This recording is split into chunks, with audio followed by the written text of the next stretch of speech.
Hello friends, आज हम बात करेंगे स्केपुला बोन के बारे में। मैं हूं doctor Ranjit Rajput, physiotherapist, director and consultant of DRPRC and battle physio. हम बात करते हैं स्केपुला के इंट्रोडक्शन के बारे में। तो स्केपुला एक शोल्डर ब्लेड बोन है जो कि ट्रायंगुलर बोन होती है, situated on the posterior thoracic wall, lying opposite the second to seventh rib. जैसे ये हमारी सेकंड रिब है और ये कहाँ से हो जाती है, हमारे सेवेंथ रिब तक। ठीक है। देन अगर बात करते हैं हम इसकी क्लासिफिकेशन के बारे में, तो ये कैसी बोन है। एक ये फ्लैट बोन है, मेनली एंड्रोकॉन्ड्राइल इसका ऑसिफिकेशन होता है, जिसके बारे में मैंने आपको लास्ट वीडियो में बताया था कि एंड्रोकॉन्ड्राइल का मतलब होता है कि कोई भी ऐसी बोन जो पहले कार्टिलेज के रूप में थी, देन बाद में ये बोन के रूप में ऑसिफाई हो गई। ठीक है। ये हमारी बॉडी में दो प्रेजेंट होती हैं, लेफ्ट एंड राइट। ठीक है, जिससे left shoulder left blade, then right blade भी कहते हैं। एंड इसके फंक्शंस क्या होते हैं, इसके फंक्शन होते हैं connect upper limb to the axial skeleton, provide large surface area for muscle attachment and facilitate shoulder mobility and stability. इनके बारे में थोड़ा सा डिटेल हम बात करते हैं कि प्रोवाइड ये मसल अटैचमेंट, एक बहुत ज्यादा मसल्स को ये सरफेस प्रोवाइड कराता है, जिससे हम बात करते हैं इसकी मसल्स के बारे में। तो यह बहुत सारी मसल्स हैं जिनके बारे में हम आगे पढ़ेंगे। ठीक है। अब बात करते हैं हम इसके साइड डिटर्मिनेशन और पोजीशन के बारे में। तो पोजीशन हम कैसे पहचानेंगे कि जैसे मैंने बताया था कि हम एक इमेजिनरी लाइन ड्रॉ करेंगे। ठीक है। अब हमें कोई भी बॉन्ड कैसे प्लेस करनी है, अगर एग्जामिनर हमें कोई बॉन्ड देता है कि बताओ ये लेफ्ट है या राइट, तो हमें कोई भी एक इमेजिनरी लाइन ड्रॉ कर लेनी है। देन हमें उसके कौन कौन से पॉइंट हैं, कैसे उनको प्लेस करेंगे जिससे पता चलेगा कि वो राइट की है या लेफ्ट की है। ठीक है। तो हमें सबसे पहले क्या, ग्लेनोइड कैविटी हमें इजीली पता चलती है। तो ग्लेनोइड कैविटी ये है हमारी। ठीक है। ये हमें लेटरली, यानी हमारी जो मिड लाइन होगी उसके अपोजिट साइड प्लेस करनी है। ठीक है।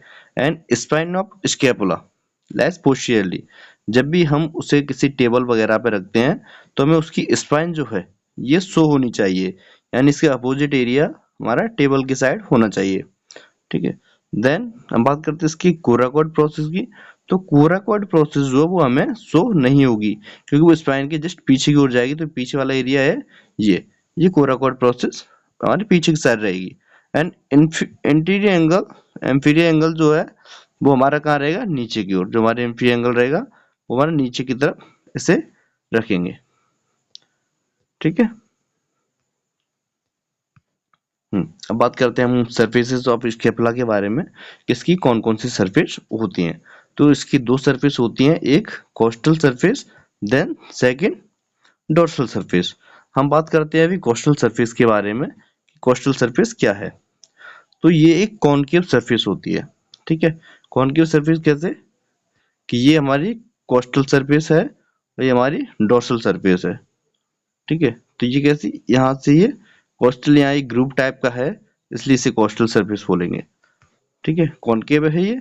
देन ये ऑक्यूपाइड, ये क्या ऑक्यूपाइड करती है, सब स्कैपुलरिस फोसा। इसी फोसा में से हमारी सब स्कैपुलरिस मसल का ओरिजिन होता है। ठीक है। एंड बात करते हैं इसकी मसल अटैचमेंट। तो ये मैंने जैसे बताया सब स्कैपुलरिस मसल का ओरिजिन होता है। इसका क्लिनिकल इंपॉर्टेंस है कि सब स्कैपुलर बर्साइटिस के पेशेंट हमें बहुत ज्यादा देखने को मिलते हैं। अब बात करते हैं हम डोर्सल सरफेस के बारे में। तो डोर्सल सरफेस हमारी कॉन्वेक्स होती है, क्योंकि यहाँ से ये बाहर निकला हुआ पार्ट होता है ये। ठीक है। देन अब बात, और ये हमारी स्पाइन है, जिसे हम स्पाइन ऑफ स्कैपुला बोलते हैं। तो ये हमारे जो स्कैपुला का डोर्सल सरफेस पार्ट होता है उसे दो भागों में डिवाइड कर देता है। तो जो हमारे ये पार्ट है इसे हम बोलेंगे सुप्रा, क्योंकि ये हमारा सुप्रा को होता है ऊपर, तो सुप्रा, और ये क्या है, स्पाइन, तो सुप्रा स्पाइनस। ठीक है। और ये हमारा नीचे वाला पार्ट है, तो नीचे वाले पार्ट को क्या बोलते हैं, मेडिकल टर्म में इंफ्रा। इंफ्रा, और क्या है ये, किसके नीचे है, स्पाइन के, तो इंफ्रा स्पाइनेटस फोसा। ठीक है।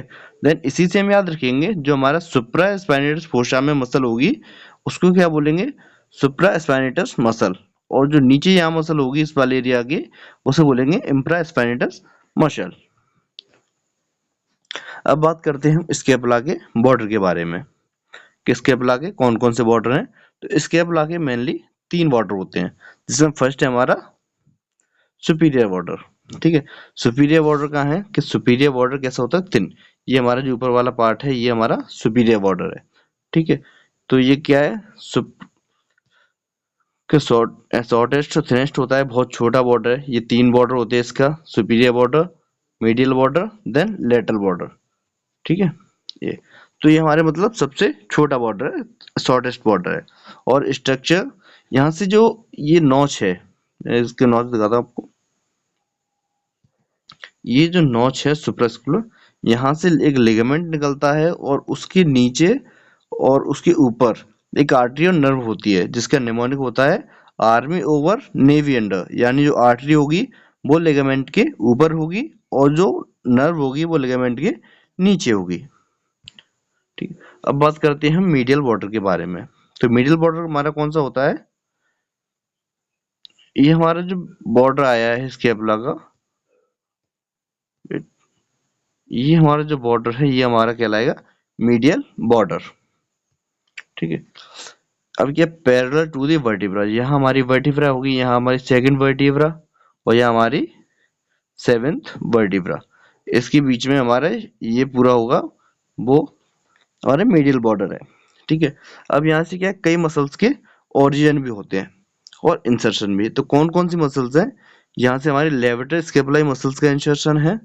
ठीक है, रोम्बोइडिस माइनर मसल्स का इंसर्शन है और ये रोम्बोइडिस मेजर मसल का इंसर्शन है। इसी के साथ सेरेटस एंटीरियर मसल्स का ओरिजिन है। ठीक है, अब बात करते हैं हम इसके लेटरल बॉर्डर के बारे में। तो लेटरल बॉर्डर कौन सा है, इसका ये जो बॉर्डर है ये हमारा लेटरल बॉर्डर हो जाएगा। ठीक है, ये थिकेस्ट बॉर्डर होता है, एक ब्रॉड बॉर्डर है और ये क्या करता है, इंफ्राग्लेनोइड ट्यूबरकल। तो इंफ्राग्लेनोइड ट्यूबरकल क्या होता है कि ये हमारी wait, sorry guys for interruption. अब बात करते हैं कि इंफ्राग्लेनोइड कैविटी की। ठीक है, तो इंफ्राग्लेनोइड जो ट्यूबल की बात कर रहे थे हम कि ये क्या है, इंफ्राग्लेनोइड ट्यूबल। तो ये हमारी ग्लेनोइड कैविटी है, इसके जो नीचे वाला पार्ट होगा वो क्या कहलाएगा, इंफ्राग्लेनोइड ट्यूबरकल।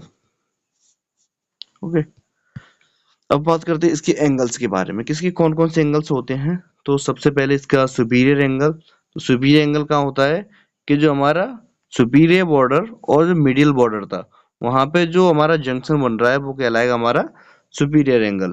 ठीक है, अब हम बात करते हैं इंफीरियर एंगल। तो इंफीरियर एंगल क्या हुआ, जहां हमारा मिडियल बॉर्डर और लेटरल बॉर्डर हमारा मिल रहा था वो कहलाएगा हमारा इंफीरियर एंगल। और इसी के साथ हमारा जो लेटरल बॉर्डर है ये हमारा बहुत इंपॉर्टेंट बॉर्डर है, जो हमारी ग्लेनोइड कैविटी होती है वह कवर करती है हमारे लेटरल बॉर्डर को। ठीक है, expand part where the glenoid cavity. Then बात करते हैं हम इसकी प्रोसेस के बारे में। तो कौन कौन सी प्रोसेस होती है, जैसे मैंने आपको बताया, एक होती है स्पाइन, जो हमारी यहाँ से लेके ये हमारी स्पाइन होती है, जिसे बोलते हैं हम स्पाइन। ठीक है, अब ये हमारी 2 मसल्स को कैरी करती है, यानी कौन कौन सी, एक ट्रेपेजियस मसल्स का इंसर्शन होता है और हमारे ट्रेपेजियस मसल का इंसर्शन और डेल्टोइड मसल जो है उसका ओरिजिन होता है। ठीक है, और जैसा मैंने आपको पहले बताया था कि जो स्पाइन है वह स्केपुला के डोर्सल एस्पेक्ट को 2 भागों में डिवाइड करती है, सुप्रास्पाइनस फोसा एंड इंफ्रास्पाइनस फोसा।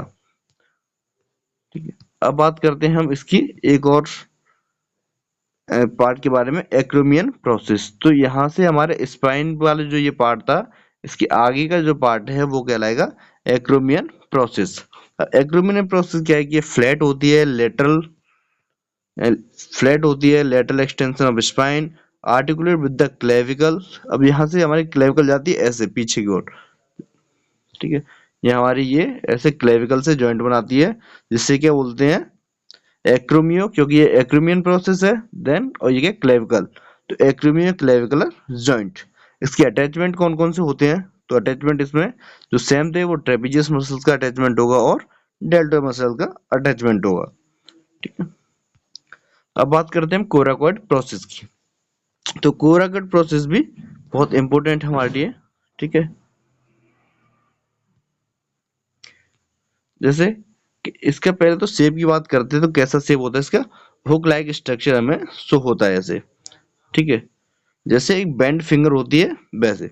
अब इसकी मसल अटैचमेंट कौन कौन से होते हैं, किसकी, ये हमारी कोराकोइड प्रोसेस हो गई, ये वाला जो पार्ट है वो हमारा कोराकोइड प्रोसेस हो गई। अब इस पर कौन कौन सी मसल्स हैं, मसल्स में short head of biceps brachii, ठीक है। एंड इसके बाद इसकी पेक्टोरिस माइनस, ये मसल्स इस पे, और कोराको ब्रैकियलिस, और इसी के साथ इस पे जो लिगामेंट इसको सपोर्ट करते हैं वो coracoacromial ligament, then coracoclavicular ligament. जैसे यहाँ से जो क्लेविकल जाएगी एक्रोमियन प्रोसेस के साथ, तो ये एक्रोमियन प्रोसेस और कोराकोइड प्रोसेस के बीच में लिगामेंट बनाएगा। देन ये यहाँ पे कोराकोइड प्रोसेस और क्लेविकल के बीच में लिगामेंट बनाएगा, जिनके बारे में आगे डिटेल से पढ़ेंगे। अब हम बात करते हैं ग्लैंडोइड कैविटी के बारे में, क्योंकि एक इम्पोर्टेंट पोर्शन है, क्योंकि ये हमारा शोल्डर जॉइंट वियर करता है, ठीक है। ये कैसे स्ट्रक्चर होता है, shallow pear shaped articular surface, face laterally slightly upward and forward, articulate with the head of the humerus, यानी ये ह्यूमरस के हेड के साथ मिलके शोल्डर जॉइंट बनाता है, ठीक है।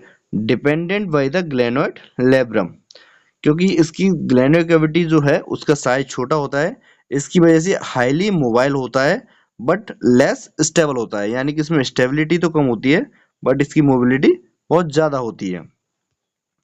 इसके बाद बात करते हैं इसकी मसल अटैचमेंट के बारे में। तो स्कैपुला जॉइंट से टोटल 17 मसल्स का अटैचमेंट होता है, जिसमें कई सारी मसल्स का ओरिजिन होता है, कई सारी मसल्स का इंसर्शन होता है, और रोटेटर कफ की जो मेनली 4 मसल्स हैं उनका भी ये शोल्डर में ही आती हैं।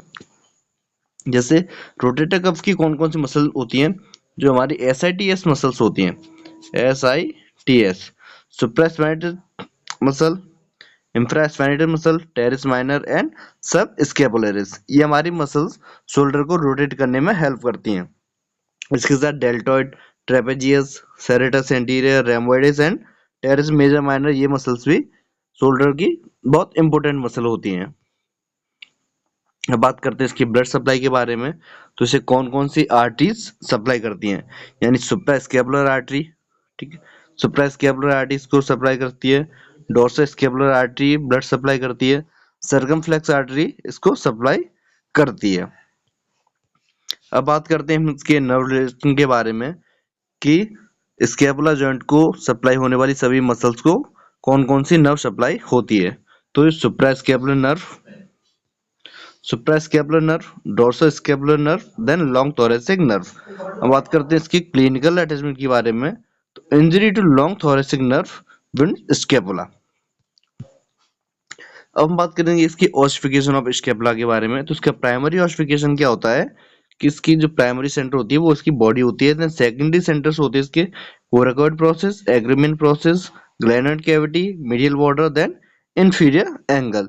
इनकी ऑसिफिकेशन बाद में होता है। अब हम बात करते हैं इसके क्लिनिकल इंपॉर्टेंस के बारे में, कि हमें स्कैपुला में कौन कौन से पेशेंट देखने के लिए मिलते हैं। तो हमें सेरेटस एंटीरियर पैरालिसिस, ठीक है, सेरेटस एंटीरियर मसल के बारे में बात करें तो इसे बॉक्सर मसल्स भी बोला जाता है, ठीक है। लॉन्ग थोरैसिक नर्व इंजरी के चांसेस हमें मिलते हैं। शोल्डर डिसलोकेशन मेनली हमें कॉमनली पेशेंट देखने को मिल जाते हैं क्लिनिक पे, जिसमें ग्लैंड लेब्रम इन्वॉल्वमेंट होता है, जिसे वेंकार्ड लीजन भी बोलते हैं। Then fracture of scapula rare होता है, क्योंकि ये ब्लेड बोन है, और अगर ये पोस्टीरियरली डायरेक्टली हिट होगी तो फ्रैक्चर के चांसेस बढ़ जाते हैं, ठीक। अब बात करते हैं हम इसकी फिजियोथेरेपी इंपॉर्टेंस के बारे में, कि क्या इंपॉर्टेंस होते हैं फिजियोथेरेपी के। तो इसमें postural correction, scapular stabilisation exercise, rotator cuff strengthening, shoulder rehabilitation program, ये हमें क्लिनिक पे कराना होता है स्कैपुला से रिलेटेड, ठीक है। इसी के साथ थैंक यू। नेक्स्ट वीडियो में बात करते हैं हम किसी और बोन के बारे में, लाइक क्लेविकल और रेडियस अल्ना में भी। Thank you so much.